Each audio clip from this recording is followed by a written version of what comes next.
World YouTube channel நேயர்களுக்கு இனிய வணக்கம். 2025 ஆண்டின் புதிய ஆண்டில் காலடி எடுத்து வைத்திருக்கிறோம். அனைத்து மக்களுக்கும் அமைதியானதும் மகிழ்ச்சியானதும் நிம்மதியானதுமான ஆண்டாக அமைய வாழ்த்துக்களை தெரிவித்துக் கொண்டு இந்த வருடம் இலங்கையில் எவ்வாறான மாற்றங்கள் ஏற்பட்டிருக்கின்றன, இந்த வருடத்தை இலங்கை மக்கள் எவ்வாறு வரவேற்றிருக்கின்றனர் என்பது பற்றி இந்த காணொளியில் முழுமையானதுமாக பார்க்கலாம்.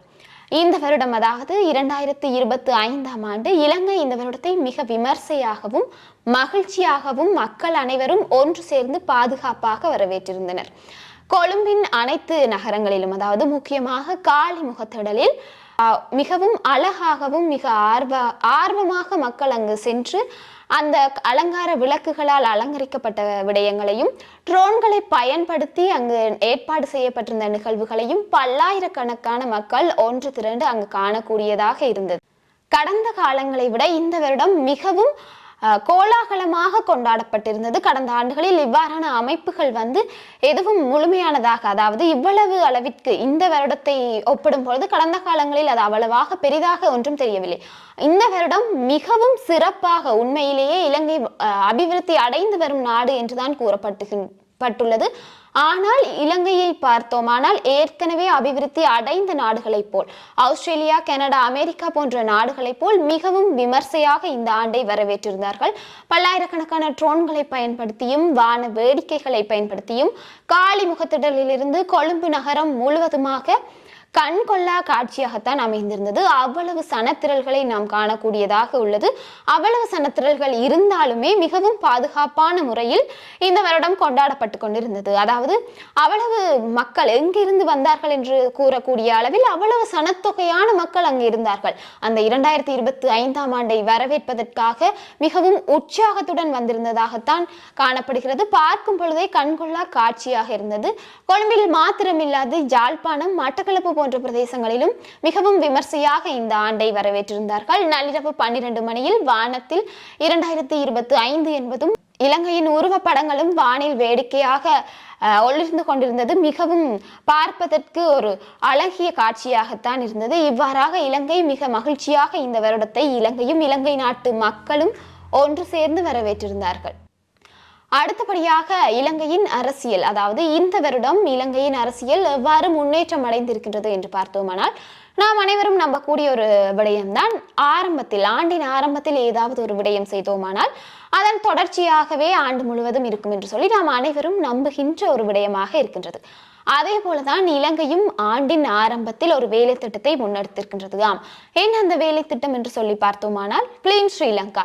என்ன அந்த கிளீன் ஸ்ரீலங்கா? அந்த வேலை திட்டத்தின் கீழ் என்னென்ன விடயங்கள் உள்ளடங்குகின்றன என்பது பற்றி பார்க்கலாம். அதாவது கிளீன் ஸ்ரீலங்கா என்னும் போது வெறுமனையே சுற்றுப்புற சூழல் தூய்மை மாத்திரமின்றி எல்லா துறைகளையும் உள்ளடக்கிய தூய்மைப்படுத்தக்கூடிய ஒரு வேலை திட்டமாகத்தான் இந்த கிளீன் ஸ்ரீலங்கா எனும் வேலை திட்டம் ஆரம்பிக்கப்பட்டுள்ளது. நேற்று இந்த தினம், ஆண்டின் முதல் நாள், ஜனாதிபதி செயலகத்தில் கௌரவ ஜனாதிபதியான அனுரகுமார திஸ்ஸநாயக்க அவர்களின் தலைமையிலேயே பிரதமர் ஹரிணி அமரசூரிய, அமைச்சர்கள், பாராளுமன்ற உறுப்பினர்கள், நட்சத்திரங்கள் உள்ளிட்ட பலரும் கலந்து கொண்டு இந்த நிகழ்வை ஆரம்பித்து வைத்திருக்கின்றார்கள். உண்மையிலே வரவேற்கத்தக்க ஒரு விடயமாகத்தான் இருக்கின்றது. அனைவரும் ஒன்று சேர்ந்து ஒற்றுமையுடன் இந்த நிகழ்வை ஆரம்பித்து வைத்திருக்கின்றார்கள். அது மட்டும் இல்லாமல் உத்தியோகபூர்வ ஒரு இணையதளமும் www.cleansrilanka.gov.lk எனும் இணையதளமும் நேற்று இந்த இணையதளம் உத்தியோகபூர்வமாக ஆரம்பிக்கப்பட்டுள்ளது. இந்த நிகழ்வின் போது கிட்டத்தட்ட 23 நிமிட உரையாற்றி இருந்தார் எமது ஜனாதிபதி. இந்த உரையின் போது பல்வேறு வகையான விடயங்களை அவர் முன்வைத்திருந்தார். அதாவது அந்த கிளீன் ஸ்ரீலங்கா எனும் வேலை திட்டத்தின் கீழ் என்னென்ன விடயங்கள் உள்ளடக்கப்பட்டிருக்கின்றன. ஒரு தனி மனிதனால் மாத்திரம் இலங்கையை முன்கொண்டு வர முடியாது. அனைத்து பிரஜைகளும் ஒன்று சேர்ந்து கூட்டாக ஒற்றுமையுடன் தான் இந்த கிளீன் ஸ்ரீலங்கா எனும் வேலை திட்டத்தினை முன்னெடுத்து கொண்டு வர வேண்டும் என்பது பற்றி அவர் அதில் விளக்கமாக கூறியிருந்தார். அடுத்ததாக பார்த்தோமானால் பொதுமக்கள் ஒத்துழைப்பு. நிச்சயமாக ஒரு வேலை திட்டத்தை ஆரம்பிக்கும் பொழுது பொதுமக்கள் அனைவரும் ஒன்று சேர்ந்துதான் ஒரு வேலை திட்டத்தினை முன்கொண்டு வர முடியும். அப்படி செய்தோமானால் தான் நிச்சயமாக எமது இலங்கை முன்னேறி செல்லும் என்று அவர் கூறியிருக்கின்றார். பொதுமக்கள் அனைவரும் ஒன்று சேர்ந்து ஒத்துழைப்புடன் இயங்க வேண்டும் என்றும் அவர் இதில் கூறியிருக்கின்றார். அடுத்தபடியாக பார்த்தோமானால் கிளீன் ஸ்ரீலங்கா அமைப்பில் உத்தியோகத்தர்கள் அனைவரும் தொண்டர் அடிப்படையில் வேலை செய்வதாக கூறியிருக்கின்றார். அதாவது அதிகாரிகள் எனும் பொறுப்பின்றி தாங்கள் தொண்டர் அடிப்படையில் வேலை செய்தால் நிச்சயமாக இலங்கையை முன்கொண்டு வர முடியும் எனவும் அவர் கூறியிருக்கின்றார்.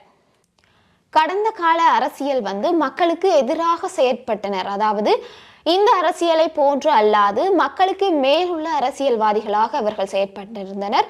மக்களின் ஆசைகளும் வேறு அபிலாசைகளும் நிறைவேற்றப்படவில்லை என்று அவர் கூறியிருக்கின்றார். நிச்சயமாக அது ஒப்புக்கொள்ள வேண்டிய ஒரு விடயமாகத்தான் இருந்தது.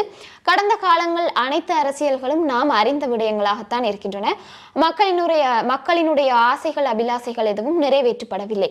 ஆனால் இந்த அரசியல் அவ்வாறு இல்லை. அவ்வாறு மக்களின் அனைத்து ஆசைகளும் அனைத்து தேவைகளும் நிறைவேற்றப்படும், அதற்கான அத்திவாரத்தை நாங்கள் அமைத்துள்ளோம் என்று நிச்சயமாக தாங்கள் நம்புவதாக அனுரகுமார திசாநாயக்க அவர்கள் தன்னுடைய உரையின் போது சொல்லியிருக்கின்றார். அடுத்ததாக பார்த்தோமானால் நாடு வங்குரோத்து நிலையிலிருந்து மீண்டுள்ளதாகவும் கூறியிருக்கின்றார். உண்மையிலேயே கடந்த 6 மாத காலங்களில் தங்களுக்கு அந்த வாய்ப்பு கிடைத்ததாகவும் இலங்கை முன்னேறி கொண்டு வருவதாகவும் அவர் கூறியிருக்கின்றார். அத்திவாரம் அமைத்து எந்த ஒரு செயலையும் தொடங்கும் போது நிச்சயமாக அது முன்னேறும் என்றும் கூறியிருக்கின்றார். இனி வரும் காலங்களில் இலங்கை மேலும் முன்னேறி கொண்டு செல்லும் என்பதையும் அவர் நம்புவதாக கூறியிருக்கின்றார். அடுத்த விடயமாக பார்த்தோமானால் இலங்கையின் பாதுகாப்பு மேம்பட்டு கொண்டு வருவதாக அவர் கூறியிருக்கின்றார். உண்மையில் கூறுவோமானால் முன்னாள் ஜனாதிபதி மஹிந்த ராஜபக்ச அவர்களின் பாதுகாப்பு குறைக்கப்பட்டிருந்தது. அதன் போது சமூக ஊடகங்களிலும் ஏனைய வலைத்தளங்களிலும் தனக்கு பாதுகாப்பு போதாது என்பது பற்றி அவர் கூறியிருந்தார். ஆனால் அதற்காக எந்த ஒரு விடயங்களும், அதாவது இலங்கையின் பாதுகாப்புக்கு, இலங்கை நாட்டு மக்களின் பாதுகாப்பு குறைக்கப்பட்டு விட்டதாகவும் அவருக்கும் பாதுகாப்பு குறைந்து விட்டதாகவும் அவர் கூறியிருந்தார். ஆனால் இந்த பாதுகாப்பிற்கு பங்கம் விளைவிக்கும் முகமாக எந்த ஒரு நிகழ்வுகளும் நடந்தது இல்லை. இதுவரை காலம் புதிய அரசியல் மாற்றத்திலிருந்து இன்று வரை எந்த ஒரு விடயங்களும் நடக்கவில்லை.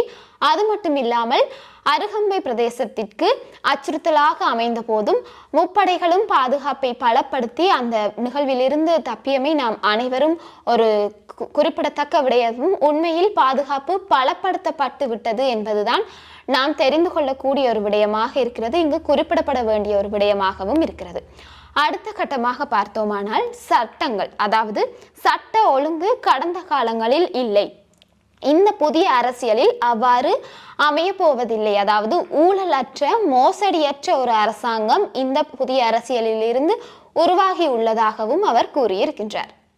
கிளீன் ஸ்ரீலங்கா இந்த வேலை திட்டத்தினை 3 எண்ணக்கருக்களின் அடிப்படையில் இந்த வேலை திட்டத்தினை முன்னெடுப்பதாக கூறியிருக்கின்றார்கள். அதாவது முதலாவது எண்ணக்கரு என்னவென்று சொல்லி பார்த்தோமானால் வறுமையை ஒழிக்க அத்திவாரமிட்டுள்ளதாகவும், அதாவது இலங்கை நாட்டு மக்களின் ஒவ்வொரு பிரஜையினதும் வறுமை இல்லாமல் இருக்க வேண்டும், அதாவது நாடு பொருளாதார வளர்ச்சி அடைய வேண்டும் என்று சொல்லியிருக்கின்றார். அடுத்ததாக 2வது எண்ணக்கரு என்ன என்று சொல்லி பார்த்தோமானால் டிஜிட்டல் மயமாக்க வேண்டும், அதாவது இலங்கையை எல்லா துறை சார்ந்ததுமாக டிஜிட்டல் மயமாக்க வேண்டும், தொழில்நுட்ப வளர்ச்சி அடைய வேண்டும் என்பதுதான் 2வது எண்ணக்கருவாக உள்ளது. 3வது எண்ணக்கரு கிளீன் ஸ்ரீலங்கா, அதாவது கிளீன் ஸ்ரீலங்கா எனும் வேலை திட்டத்தின் கீழ் சுற்றுச்சூழல் தூய்மையாக்கல், அனைத்து துறைகளும் சார்ந்த சுற்றுச்சூழல். அது மட்டும் இல்லாமல் தற்பொழுது நடந்து வரும் இயற்கை அனர்த்தம், அதாவது வெள்ளப்பெருக்கு, மண்சரிவு போன்ற காரணங்களால் மக்கள் பலர் இடம்பெயர்ந்துள்ளார்கள், பொருளாதாரம் வீழ்ச்சி அடைய பார்க்கும். எனவே இந்த கிளீன் ஸ்ரீலங்கா வேலை திட்டத்தின் கீழ் பொருளாதார வளர்ச்சி அடைந்து இயற்கை அனர்த்தங்களில் இருந்தும் மக்களை பாதுகாக்க வேண்டும்.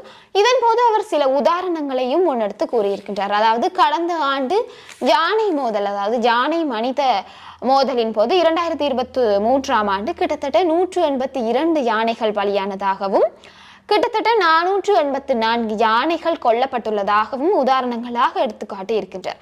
அடுத்ததாக இந்த விபத்துக்கள், அதாவது சுற்றுப்புற சூழல் கட்டமைப்புகளை மேம்படுத்த வேண்டும்.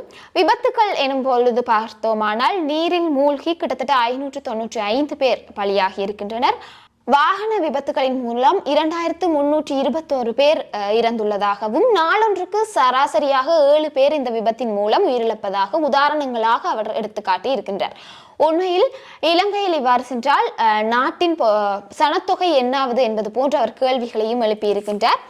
இவ்வாறு பார்த்தோமானால் இந்த சாரதிகளின் கவனக்குறைவு, மதுபாவனையில் வாகனங்களை ஓட்டுதல் தொடர்பாக நேற்று மாத்திரம், அதாவது ஆண்டின் தொடக்கத்தில் மாத்திரம் 529 சாரதிகள் மதுபாவனையில் வாகனங்களை செலுத்தி கைது செய்யப்பட்டுள்ளனர். அடுத்ததாக ஆபத்தான முறையில் வாகனங்களை செலுத்தியமைக்காக 57 பேர் கைது செய்யப்பட்டுள்ளனர். மொத்தமாக 1057 பேர் விதிமீறல்களின் கீழ் நேற்று மாத்திரம் ஒரு நாளில் கைதாகியுள்ளனர். கவலைக்கீனமான ஒரு விடயமாகத்தான் இருக்கின்றது. ஆரம்பத்திலாக இருந்தாலும் இனிமேல் இதன் எண்ணிக்கையை குறைக்க வேண்டும் என்றும் சொல்லியிருக்கின்றார். அடுத்ததாக பார்த்தோமானால் இந்த வேலை திட்டத்தின் கீழ், அதாவது கிளீன் ஸ்ரீலங்கா வேலை திட்டம் கொழும்பில் ஆரம்பிக்கப்பட்டு, கொழும்பு ஜனாதிபதி மையத்தில் ஆரம்பிக்கப்பட்ட பொழுது ஏனைய பகுதிகளிலும், நாட்டின் ஏனைய பகுதிகளான யாழ்ப்பாணம், வவுனியா, கிளிநொச்சி, மட்டக்களப்பு, முந்தள, திருகோணமலை போன்ற ஏனைய பிராந்தியங்களிலும் இந்த உறுதிமொழி எடுத்துக்கொள்ளப்பட்டது. கிளீன் ஸ்ரீலங்கா வேலை திட்டத்தின் உறுதிமொழி எடுத்துக்கொள்ளப்பட்டது. நாம் அனைவரும் முன்னோக்கி, அதாவது இலங்கை நாட்டுடன் சேர்ந்து தொழில்நுட்ப வளர்ச்சியுடனும் பொருளாதார வளர்ச்சியுடனும் இலங்கை முன்னோக்கி செல்ல வேண்டும் என்பதற்காக இந்த கிளீன் ஸ்ரீலங்கா வேலை திட்டத்தின் உறுதிமொழி எடுத்துக்கொள்ளப்பட்டது. உண்மையில் வரவேற்கத்தக்க ஒரு விடயம்தான். நாட்டின் ஆண்டின் ஆரம்பத்தில் வரவேற்கத்தக்க கூடிய ஒரு விடயமாகத்தான் இது நடந்து கொண்டிருக்கின்றது. வரவேற்கத்தக்க இந்த கிளீன் ஸ்ரீலங்கா வேலை திட்டத்தின் கீழ் சிறுபான்மையினரான நாட்டின் தமிழர்கள், முஸ்லிம்கள் உள்வாங்கப்படவில்லை என்பது உண்மையில் கவலைக்கிடமான ஒரு விடயமாகத்தான் காணப்படுகிறது. இந்த அரசியல் போக்கின், வரவேற்கத்தக்க அரசியல் போக்கில் இது ஒரு பிரச்சனையாக அமையுமா? அதாவது மேலும் இந்த வேலை திட்டத்தில் உள்ளடக்கப்படாத தமிழர்களையும் முஸ்லிம்களையும் எவ்வாறாக முன்னெடுத்து செல்ல போகின்றார்கள் என்பதை நாம் நிச்சயமாக பொறுத்திருந்துதான் பார்க்க வேண்டும். இவ்வாறு இந்த கிளீன் ஸ்ரீலங்கா வேலை திட்டம் ஆரம்பித்து வைத்த இவ்வேளையில் கிளிநொச்சியில் நடந்த ஊடக சந்திப்பின் போது தமிழரசு கட்சியின் நாடாளுமன்ற உறுப்பினர் ஸ்ரீதரன் சிவஞானம் அவர்கள் என்ன கூறியிருக்கின்றார் என்று சொல்லி பார்த்தோமானால், கிளீன் ஸ்ரீலங்கா வேலை திட்டத்தினை ஆரம்பித்தது மட்டுமில்லாமல் கிளீனான சிந்தனையும் வேண்டும், அதாவது இன பிரச்சனைக்கும் ஒரு நிரந்தரமான தீர்வு கிடைக்க வேண்டும் என்று சொல்லி ஊடக சந்திப்பின் போது அவர் கூறியிருந்தமை குறிப்பிடத்தக்க ஒரு விடயமாக இருக்கின்றது.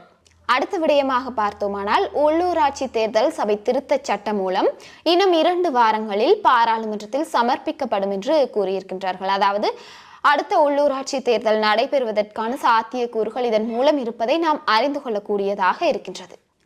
இவ்வாறான செய்திகளுடன் இன்றைய நாளுக்கான ஆண்டின் ஆரம்ப செய்திகளாக இந்த காணொலியில் இடம்பெற்றுள்ளன. மீண்டும் மற்றும் ஒரு சுவாரஸ்யமான அரசியல் தகவல்களுடனும் ஏனைய தகவல்களுடன் உங்களை சந்திக்கும் வரையில் நன்றி.